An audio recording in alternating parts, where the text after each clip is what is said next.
नमस्कार दोस्तों, आपके अपने YouTube चैनल ऑन माइंड पे बहुत बहुत स्वागत है। जैसा कि आप लोग जान रहे होंगे, हमने इस चैनल के माध्यम से NCERT सीरीज को शुरू किया है।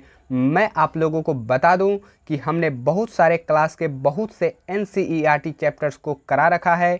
यदि आप उसे देखना चाहते हैं तो आप हमारे चैनल के प्लेलिस्ट में जाकर उसे देख सकते हैं। वैसे आज मैं लेकर आया हूँ क्लास 7 विषय भूगोल ज्योग्राफी का अध्याय 4, जिसका नाम है वायु यानी एयर।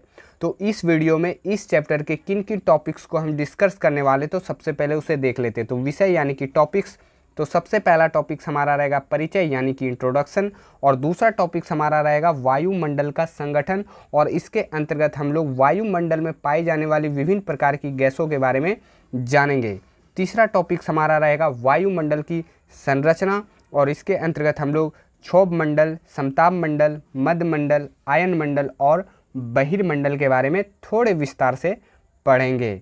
चौथा टॉपिक्स हमारा रहेगा मौसम एवं जलवायु, और इसके अंतर्गत हम लोग 2-3 महत्वपूर्ण कीवर्ड्स के बारे में पढ़ेंगे, जैसे तापमान, आथपन और वायुदाब। पांचवा टॉपिक्स हमारा रहेगा पवन, और हम लोग इसके अंतर्गत 3 प्रकार की पवनें, अस्थायी, मौसमी और स्थानीय, इन तीनों पवनों के बारे में थोड़े विस्तार से पढ़ेंगे। छठा टॉपिक्स हमारा रहेगा आर्द्रता, और सातवां रहेगा हमारा वर्षा, और वर्षा के अंतर्गत हम लोग 3 प्रकार के वर्षा, संवहनीय, पर्वतीय और चक्रवाती वर्षा के बारे में विस्तार से पढ़ने वाले हैं। तो चलिए फिर शुरू करते हैं। तो इस चैप्टर का हमारा पहला टॉपिक है परिचय यानी कि इंट्रोडक्शन। तो सबसे पहले हम लोग इंट्रोडक्शन को देखेंगे। आगे बढ़ने से पहले मैं आप लोगों को बता दूं कि ये चैप्टर 2 पार्ट में आने वाला है, और ये आपका पार्ट 1 रहेगा। तो अब हम लोग टॉपिक की ओर चलते हैं। तो जैसा कि आप लोग जानते हैं कि इस चैप्टर का नाम है वायु यानी एयर। तो सबसे पहले हम लोग इस वायु शब्द को समझते हैं कि वायु का मतलब क्या होता है। वैसे मैं आप लोगों को यदि पूछूं तो क्या आप वायु को देख सकते हैं, तो आप कहेंगे नहीं। तो वायु को सच में हम लोग देख तो नहीं सकते हैं, लेकिन हम लोग महसूस करके ये जान सकते हैं कि हाँ, हमारे आसपास जो है वो वायु मौजूद है। जैसे आप जहाँ हैं वहाँ के ऊपर आप यदि नज़र दौड़ाएं तो आप जो है कि वायु को पाते हैं, और उस पूरे वायु को ही एक तरह से वायुमंडल कहा जाता है। जैसा कि यहाँ हमारी पृथ्वी चारों ओर से वायु की घनी चादर से घिरी हुई है, जिसे वायुमंडल कहते हैं। यानी कि ये जो अर्थ है, ये जो पृथ्वी है जहाँ हम लोग रहते हैं, हमारे आसपास जो चारों तरफ वायु है यानी कि हवा जो मौजूद है, उस हवा को ही हम लोग वायुमंडल कहते हैं। और इस शब्द से भी ये अर्थ जो है निकलता है, वायु यानी कि हवा, और मंडल का मतलब होता है चारों ओर, यानी कि पृथ्वी के चारों ओर जो हवा है उसे ही वायुमंडल कहा जाता है। तो यहाँ आप वायु का तात्पर्य वायुमंडल से समझ पा रहे होंगे। अब मैं आप लोगों को बता दूं कि ये जो वायुमंडल है यानी कि पृथ्वी के ऊपर जो चारों तरफ का जो हमारा वायुमंडल है, एटमॉस्फेयर है, वो हमारे जीवन के लिए बहुत ही महत्वपूर्ण है। यानी पृथ्वी पर सभी जीव जीवित रहने के लिए वायुमंडल पर ही निर्भर हैं। ऐसा इसलिए क्योंकि वायुमंडल हमें सांस लेने के लिए वायु प्रदान करता है। जैसा कि आप लोग जानते होंगे कि हम लोग सांस लेने में ऑक्सीजन गैस का प्रयोग करते हैं, और उस ऑक्सीजन गैस को हम लोग कहाँ से प्राप्त करते हैं? वायुमंडल से ही प्राप्त करते हैं। तो इसलिए वायुमंडल हमारे जीवन के लिए जो है वो महत्वपूर्ण हो जाता है। इसके अलावे सूर्य की हानिकारक किरणों से हमारी रक्षा करता है, यानी कि सूर्य से जो हानिकारक किरणें होती हैं वो वायुमंडल ही रोक लेता है, और जो अच्छी किरणें होती है वो पृथ्वी तक आने देती है। इसलिए जो है कि वायुमंडल हमारे लिए जो है वो महत्वपूर्ण हो जाता है। तो यहाँ आप 2 महत्वपूर्ण चीज़ें वायुमंडल का देख रहे होंगे। अब अतः वायुमंडल वह वायु राशि है जिसने पृथ्वी के तापमान को रहने योग्य बनाया है। इन्हीं कारणों से यानी कि सूर्य की जो हानिकारक किरणें हैं उनको रोकने के वजह से ही पृथ्वी जो है वो रहने योग्य है। नहीं तो इसका टेम्परेचर जो है वो अधिक रहता, और अधिक टेम्परेचर के कारण पृथ्वी जो है वो एक तरह से जला हुआ हम लोग महसूस करते हैं। तो इसलिए हम लोग पृथ्वी पे जीवन जो है वो संभव नहीं हो पाता। तो हमारे लिए, हमारे जीवन के लिए ये वायुमंडल जो है वो महत्वपूर्ण है। तो शायद आप इस चीज़ को समझ पा रहे होंगे, और हम लोग खुशी खुशी जो है वो इस पृथ्वी पे रह पाते हैं वो वायुमंडल के कारण। अब इस चैप्टर का हमारा अगला जो टॉपिक है वो है वायुमंडल का संगठन। तो वायुमंडल को आप समझ गए होंगे। संगठन का मतलब होता है कि वायुमंडल में आखिर कौन कौन सी चीज़ें जो है वो मौजूद है। तो मैं आप लोगों को बता दूं कि वायुमंडल में प्रमुख रूप से 3 चीज़ें जो है वो मौजूद है। एक हमारा गैस पाया जाता है, दूसरा हमारा जलवाष्प पाया जाता है और तीसरा हमारा धूलकण पाया जाता है। यानी कि वायुमंडल का जो संगठन है वो यही 3 चीज़ है और इसमें सबसे जो महत्वपूर्ण है वो ये गैस है। तो गैस के बारे में हम लोग थोड़े से विस्तार से पढ़ेंगे। यहाँ आप लोगों को ये ध्यान में रखना है कि वायुमंडल में कौन कौन सी चीज़ें पाई जाती है। तो गैस के अलावा जलवाष्प और धूलकण भी पाई जाती है, ये आपको ध्यान में रखना है। अब गैस की बात करें तो हमारा वायुमंडल प्रमुख रूप से nitrogen, oxygen, carbon dioxide, helium, ozone, argon, hydrogen जैसे गैसों का मिश्रण है। यानी कि इतनी सारी गैसें जो है हमारे वायुमंडल में पाई जाती है। तो यहाँ सबसे पहले आप इन सभी गैसों को ध्यान में रखना है कि ये सारी गैसें जो है वो हमारे वायुमंडल में पाई जाती है और इन गैसों में सबसे अधिक गैस जो हमारे वायुमंडल में पाई जाती है वो है आपका नाइट्रोजन गैस। तो वायुमंडल में सबसे अधिक पाई जाने वाली जो गैस है वो नाइट्रोजन गैस है। यानी कि नाइट्रोजन गैस का जो परसेंटेज है वो सबसे अधिक है हमारे वायुमंडल में। यहाँ आप परसेंटेज देख सकते हैं कि नाइट्रोजन जो है वो 78% जो है हमारे वायुमंडल में पाया जाता है और ऑक्सीजन जो है वो 21% हमारे वायुमंडल में पाया जाता है। फिर कार्बन डाइऑक्साइड जो है वो 0.03% जो है हमारे वायुमंडल में पाया जाता है और आर्गन जो है वो 0.93% पाया जाता है और अन्य गैस जो है वो 0.04% जो है वो पाया जाता है। तो यहाँ डायरेक्ट आपसे पूछा जाएगा कि वायुमंडल में सबसे अधिक पाई जाने वाली गैस कौन सी है, तो वो आपका नाइट्रोजन है। दूसरा सबसे अधिक पाई जाने वाली गैस कौन सा है, तो ऑक्सीजन, और तीसरे नंबर पे आपका आर्गन हो जाएगा और चौथे नंबर पे आपका कार्बन डाइऑक्साइड हो जाएगा। तो ये आप ध्यान में रख सकते हैं। अब ये जो सबसे अधिक मात्रा में हमारे वायुमंडल में नाइट्रोजन गैस पाई जाती है ये ये किसके लिए जो है वो उपयोगी होती है। तो यहाँ आपके एनसीईआरटी में थोड़ा सा बताया गया है। वैसे ये साइंस का टॉपिक्स है लेकिन यहाँ आपके एनसीईआरटी में दिया गया है तो मैं आप लोगों को समझा देता हूँ। तो पौधों के जीवन के लिए नाइट्रोजन गैस आवश्यक है, परंतु ये सीधे वायु से नाइट्रोजन नहीं ले पाते हैं, बल्कि मृदा तथा कुछ पौधे की जड़ों में रहने वाले जीवाणु जैसे कि राइजोबियम नामक जो जीवाणु है वो वायु से नाइट्रोजन लेकर मिट्टी में मिला देते हैं, जिससे पौधे इसका उपयोग कर पाते हैं। जैसा कि मैं आप लोगों को बता दूं, जो हमारे वायुमंडल में नाइट्रोजन गैस जो सबसे अधिक मात्रा में पाई जाती है वो पौधों के लिए काफ़ी महत्वपूर्ण होता है, क्योंकि पौधों के लिए ये एक तरह से प्रोटीन का काम करता है। नाइट्रोजन से ही पौधों का सही से वृद्धि और विकास हो पाता है। लेकिन यहाँ एक निगेटिव पॉइंट ये है कि पौधे जो हैं वो वायुमंडल से डायरेक्ट नाइट्रोजन को नहीं ले सकते हैं। तो ये किसकी सहायता से जो है नाइट्रोजन जो है वो ग्रहण कर पाते हैं, तो आप यहाँ थोड़ा सा इस चित्र के माध्यम से समझिए। ये आपका पौधा है, यहाँ आप देख पा रहे होंगे ये नीचे जड़ है। तो ये जो जड़ जो है यानी कि ये जो मिट्टी है इसके नीचे बहुत सारे जीवाणु यानी कि बैक्टीरिया पाए जाते हैं। जैसे उसी में से एक राइजोबियम नामक जो बैक्टीरिया होता है वो पौधों की जड़ों में पाया जाता है और डायरेक्ट वो वायुमंडल से नाइट्रोजन गैस जो है वो ग्रहण करते हैं और वो फिर जो है कि उसे मिट्टी में मिला देते हैं और फिर मिट्टी के माध्यम से यानी कि जड़ के माध्यम से पौधे जो है नाइट्रोजन को प्राप्त करते हैं और पौधों का जो है वृद्धि विकास होता है। तो ये नाइट्रोजन का एक प्रोसेस है, पौधे किस तरह से नाइट्रोजन को जो है वो ग्रहण करते हैं। तो शायद आप इस चीज़ को समझ पा रहे होंगे। अब ऑक्सीजन वायु में प्रचुरता से मिलने वाली दूसरी गैस है जिसका प्रयोग मनुष्य तथा पशु सांस लेने में करते हैं। जैसा कि मैंने आप लोगों को बताया कि वायुमंडल में सबसे अधिक जो गैस है वो आपका नाइट्रोजन है और दूसरा सबसे जो अधिक मात्रा में पाए जाने वाली गैस है वो आपका कौन सा है, ऑक्सीजन। और ऑक्सीजन का उपयोग कौन करता है, तो पशु और मनुष्य जो हैं वो सांस लेने के रूप में ऑक्सीजन को प्राप्त करते हैं और ये ऑक्सीजन जो है पेड़ से ही आता है। तो शायद आप इस चीज़ को समझ पा रहे होंगे कि ऑक्सीजन जो है किसके लिए उपयोगी है, तो वो पशु और मनुष्य के लिए जो है सांस लेने में यानी कि इसका उपयोग जो है ऑक्सीजन गैस का करते हैं। अब हरे पादप यानी कि पेड़ पौधा प्रकाश संश्लेषण द्वारा ऑक्सीजन उत्पन्न करते हैं तथा भोजन के रूप में कार्बन डाइऑक्साइड का प्रयोग करते हैं। जैसा कि आप लोग को मैं बता दूं कि ये जो प्रकाश संश्लेषण है, यहाँ प्रकाश संश्लेषण शब्द का प्रयोग किया गया है।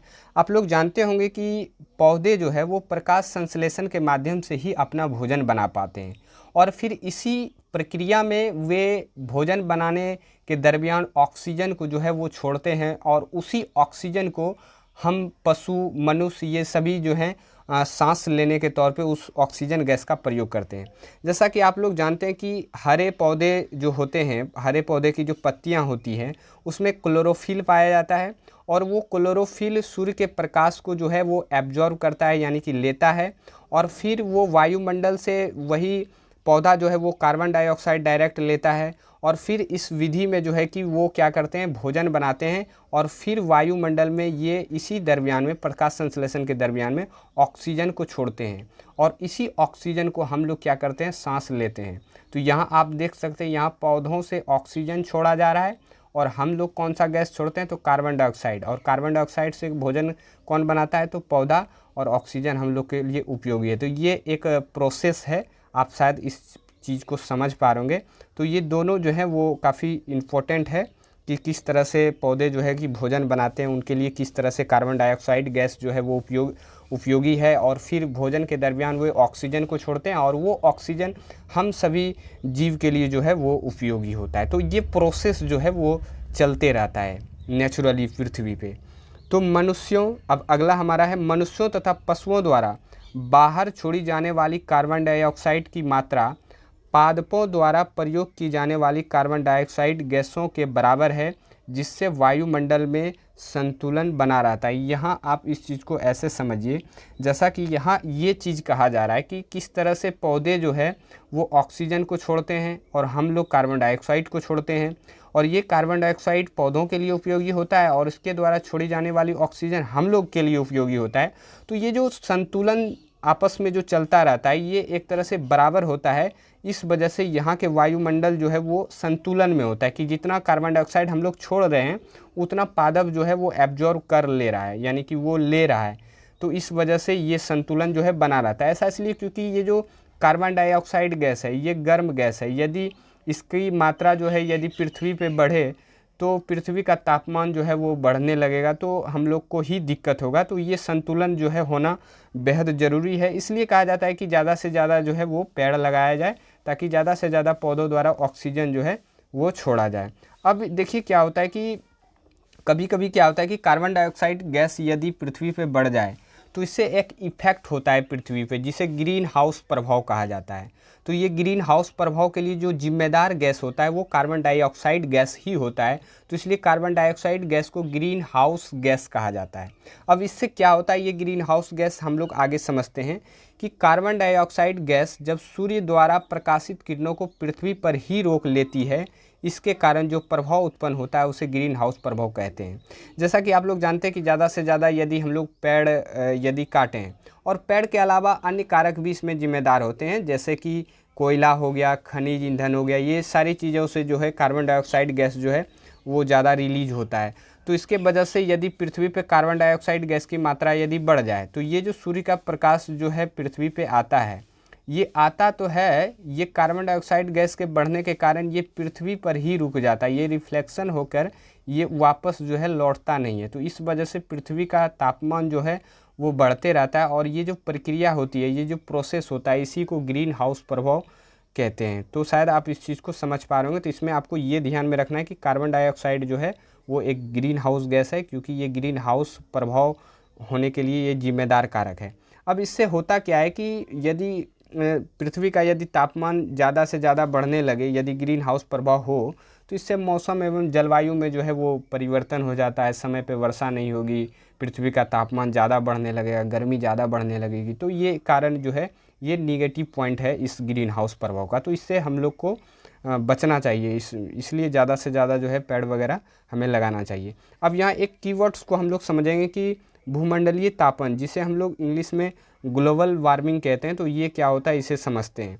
तो जब कारखानों एवं कार के धुएं से जब ग्रीन हाउस गैसें की मात्रा वायुमंडल में बढ़ जाती है, ग्रीन हाउस गैसें जैसे कि कार्बन डाइऑक्साइड, इसके अलावे भी और भी बहुत सारे गैस हैं, लेकिन मेन कारण जो है वो आपका कार्बन डाइऑक्साइड है।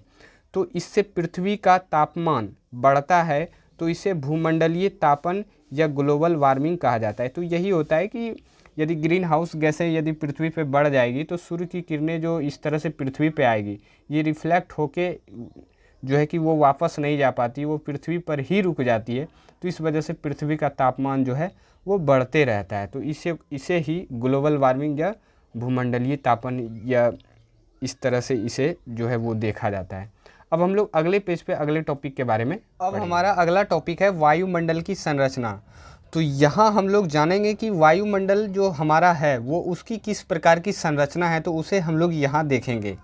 तो हमारा वायुमंडल 5 परतों में विभाजित है जो पृथ्वी की सतह से आरंभ होती है। जैसा कि मान लेते हैं कि आप यहाँ खड़े हैं, ये पृथ्वी है आपका, और पृथ्वी के ऊपर जो यहाँ तक का जो हवा का जो एक तरह से लेयर होता है, इसे ही हम लोग क्या कहते हैं, वायुमंडल कहते हैं। और ये इसको यदि बांट करके हम लोग जानें तो इसको हम लोग पाएंगे कि यहाँ 5 अलग अलग प्रकार की परतें जो है वो मौजूद है, और उन सभी का जो है अपना अपना जो है कि एक अलग खास जो है वो बातें उसमें जो है कि मौजूद है।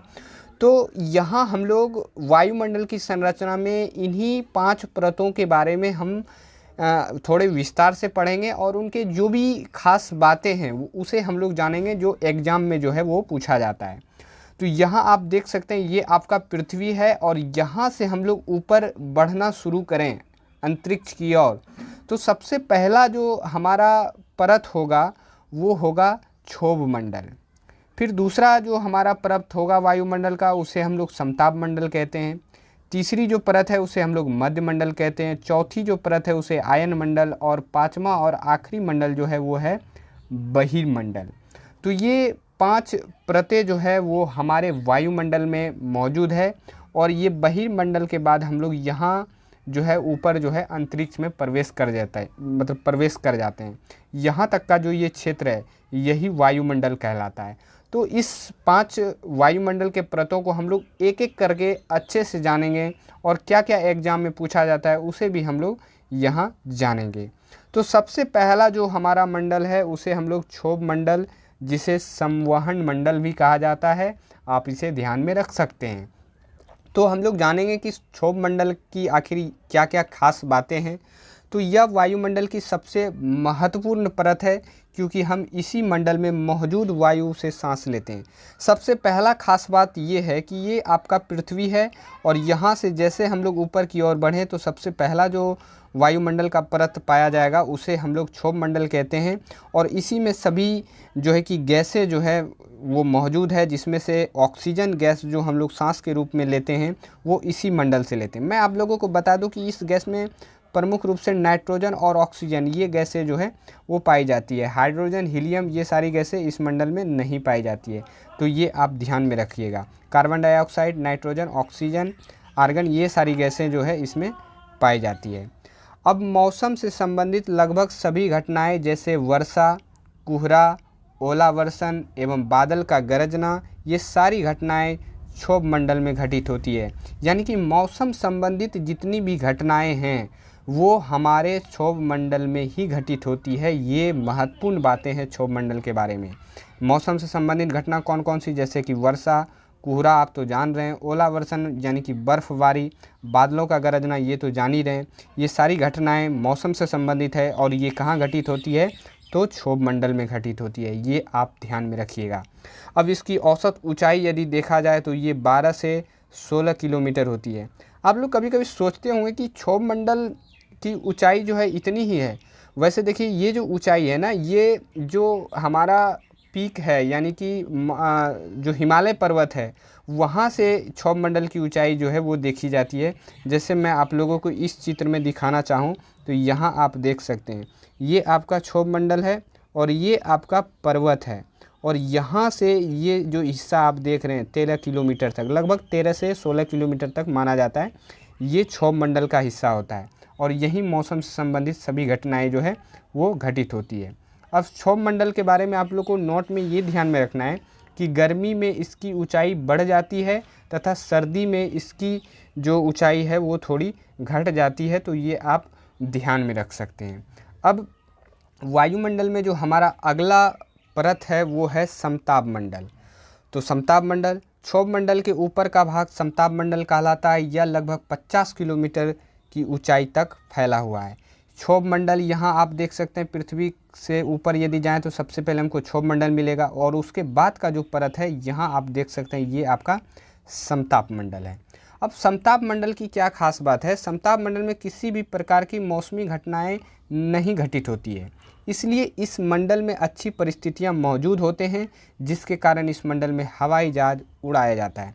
यानी कि समताप मंडल की जो सबसे महत्वपूर्ण खास बात है वो यही है कि यहाँ किसी भी प्रकार की मौसमी घटनाएं नहीं घटित होती है। इस वजह से आसानी से यहाँ हवाई जहाज जो है वो बेफिक्र होकर के उड़ाया जाता है। तो आपसे यदि पूछा जाए कि मौसम से संबंधित किस मंडल में जो है कि घटनाएं नहीं घटित होती है, तो समताप मंडल में। यह हवाई जहाज किस मंडल में उड़ाया जाता है, तो वो आपका समताप मंडल है।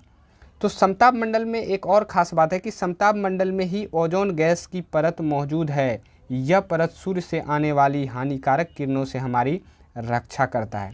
यानी कि समताप मंडल में भी एक ओजोन गैस की एक लेयर पाई जाती है, यानी कि इसे ओजोन परत कहते हैं या ओजोन गैस की लेयर भी कह सकते हैं। वो एक लंबी सी लेयर इस मंडल में पाई जाती है, और इस लेयर की खास बात है कि सूर्य से जो हानिकारक परावैंगनिक किरणें हैं वो इसे रोक लेती है, ओजोन ही रोक लेती है, और पृथ्वी पे जो है उस किरण को आने नहीं देती है, जिससे हम कई रोगों से जो है वो बच जाते हैं। नहीं तो उससे हमें बहुत सारी बीमारियां जो हैं वो हो सकती थी। तो ओजोन मंडल जो है वो काफ़ी महत्वपूर्ण हो जाता है। वैसे अभी वैज्ञानिकों के द्वारा ये माना जा रहा है कि ओजोन मंडल में जो है वो छोटा छोटा छेद जो है वो हो चुका है, तो इससे जो है कि कुछ नुकसान हमें आगे भविष्य में झेलना पड़ सकता है। अब हमारा वायुमंडल का जो अगला परत है वो है मध्यमंडल।